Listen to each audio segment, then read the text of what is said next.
Good morning guys, welcome back to Tumpa's blog থেকে। তো দেখতেই পাচ্ছেন আমাদের এক্ষুনি একটু বৃষ্টি হয়ে গেল, ঝমঝম করে বৃষ্টি হয়ে যাওয়ার পর দেবাঞ্জনার বাবা কাজে চলে যাচ্ছে। রোজ রোজ পলিথিন কোথায় পাবো বলো? তোমাকে কালকেও দিয়েছিলাম পলিথিন। তো কবে যে বৃষ্টি থামবে বুঝতে পারছি না। দেখুন একটু সূর্য উঠেছে, সূর্যোদয় উঠেছে একটু, কিন্তু কতক্ষণ থাকবে জানি না। এই যে ওপরে একটু উঠে গেছে আর বৃষ্টিও হচ্ছে, আবার সূর্য উঠছে। তো আর একটা জিনিস দেখানোর জন্য আমি আপনাদেরকে করলাম। এই দেখুন, আমি যেখানটা উনুনের পাশে রান্না করতাম ওইখানটা একটা কি সুন্দর দেখুন একটা ছাতা হয়েছে। এই যে কি দারুণ লাগছে না ছাতাটা? এই হ্যাঁ, ছোটোবেলার কথা মনে পড়ে যায় এসব দেখলে, তাই নয়? ব্যাঙের ছাতা আমরা বলতাম।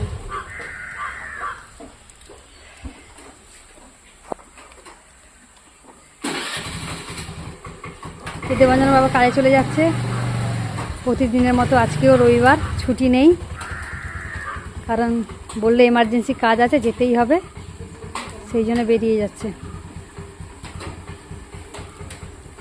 ও ভগবান, একটু রোদ ওঠ, সূর্যদেব একটু রোদের মুখ দেখাও।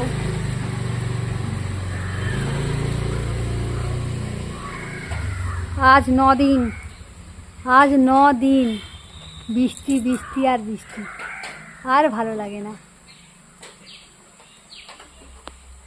তো বন্ধুরা, দুপুরের জন্যে আমি দেখুন চিচিঙে বেসন দিয়ে ভাজা করেছিলাম, বেগুনি ভাজা করেছিলাম। এদিকে আমি মোচার ঘন্ট বানিয়েছিলাম, ফুলকপির তরকারি বানিয়েছিলাম, আর আমি খাবার জন্য রেডি করে নিয়েছিলাম যে আমি দুপুরবেলা খাবো।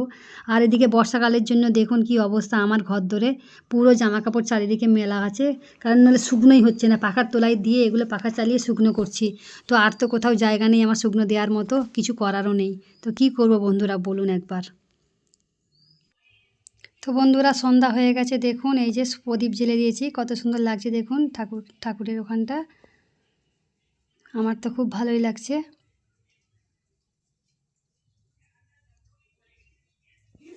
তো আমি প্রতিদিন সন্ধ্যাবেলা সন্ধ্যা দিয়ে মন্ত্রপাঠ করি। তো মন্ত্রটা আপনাদেরকে শোনাতে পারলাম না, তার জন্য সরি। আর আমাদের এখানে আবহাওয়াটা দেখুন একবার, এই যে বিকালবেলা সন্ধ্যার মুখে আর কি, দেখুন এখনও অন্ধকারই হয়ে আছে। তো এই যে বৃষ্টি এত হচ্ছে যে উঠানটাও পরিষ্কার করতে পারছি না, যত গাছের ফল পাতা সব পড়ছে, পরিষ্কার করতে পারছি না। তো ওর বাবা বিকালবেলা করে এসে ঝাড় দেয় আর কি, কিন্তু বৃষ্টি থামছে না বলে আমি দিইনি। ভাবছি যে আজ রোদ হবে, কাল রোদ হবে, এই করে রোদ আর হচ্ছে না। তো ওপরের দিকটা দেখতে পাচ্ছেন একদম মেঘ ভরা পুরো। আজ 9 দিন ওর বাবা দাঁড়িয়ে আছে, চান টান করে, কাজ থেকে এসে চান টান করে দাঁড়িয়ে আছে। তোর বাবাকে বলছি একটু মন্দিরের সামনে গিয়ে একটু প্রণাম করো, একটু মন্ত্রপাঠ করো। তোর বাবা যাচ্ছে মন্ত্রপাঠ করতে ঠাকুরের কাছে। তোর বাবা একটু মন্ত্রপাঠ করছে।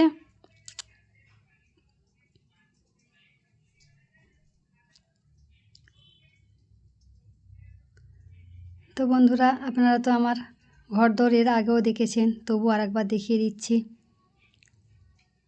সেরকমভাবে তো ঘরদোর এখন রেডি করা হয়নি, অনেক বাকি কাজের। তো এই দেখুন দুখানা সিঙ্গেল বেড আছে, লোকজন বসতেও পারবে, শুতেও পারবে। আর এইখানটা আমার একটা কৃষ্ণ ঠাকুর আছে। এই যে দেখুন কত সুন্দর পিকচারটা, এটা আমি পছন্দ করে কিনেছিলাম, আমার খুব ভালো লেগেছিল। আপনাদের কীরকম লাগছে একটু বলবেন। আর এই যে এখানে দেখুন, এখানে একটা গণেশটাও খুব সুন্দর, এটা অনলাইন থেকে কিনেছিলাম। এই 3টে পিকচার অনলাইন থেকে কিনেছিলাম। এটা শ্রীকৃষ্ণ আর একটা গণেশ, এগুলো সব অনলাইন থেকে কিনেছিলাম। তো ওপরে এই যে আমার মায়ের ছবি। তো বাবার ছবিটা এখনও পর্যন্ত বাঁধানো হয়নি, বাঁধাবো। তো এইটা হচ্ছে আমি কন্যাকুমারীতে গিয়েছিলাম, ওখান থেকে কিনেছিলাম স্বামী বিবেকানন্দের ছবি। এটাও মেরে রেখে দিয়েছি দেয়ালে। তো বন্ধুরা, আমার হচ্ছে এটা মেয়ের ঘর, একদম অগোছালো। তো এটা আমার হলরুম। আর ওর বাপ শুধু রুম ফ্রেশনার দিচ্ছে বর্ষার জন্য, আমাদের এখানে তো বর্ষাকাল, তো সেই জন্য রুম ফ্রেশনার দিচ্ছে। তো আমার মেয়ের ঘরটা একদম অগোছালো হয়ে গেছে, দেখুন বই দপ্তর চারিদিকে পড়ে আছে, যতই গুছিয়ে দিই ও সেই ঘেঁটে ফেলে। কী বলবো, আর বাচ্চারা যেরকম করে আর কি। তো আর এটা আমার ঘর, আমার মেয়ে যে শুয়ে আছে একদম পুরো বিছানাপত্র ঘেঁটে ঘুঁটে, জামা কাপড় এদিক ওদিক হয়ে আছে। কিছু করার নেই বন্ধুরা, বর্ষাকালের সময় যা হয়। তো আজকের মতো এইটুকু, টাটা বাই বাই।